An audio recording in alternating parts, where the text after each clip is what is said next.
Hey guys, this is Fundo on Pagama. What is storyline? Gabisile is on a difficult time of choosing her lover of the life. She must choose between Nkunzi and Mthambisi. And it seems like he wants to choose Mthambisi, but Nkunzi does not want to listening Gabisile. And Nkunzi, after God Gabisile that she left with Mthambisi to Cape Town.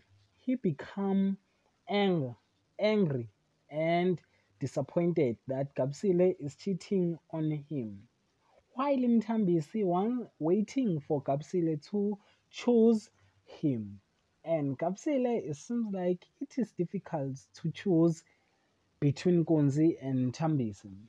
He tries to tell Nkunzi that he, he break up with him, but it seems like Nkunzi does not hear anything on Gabisile. What do you think? Do you think Gabisile will make a decision to choose Mthambisi or Nkunzi?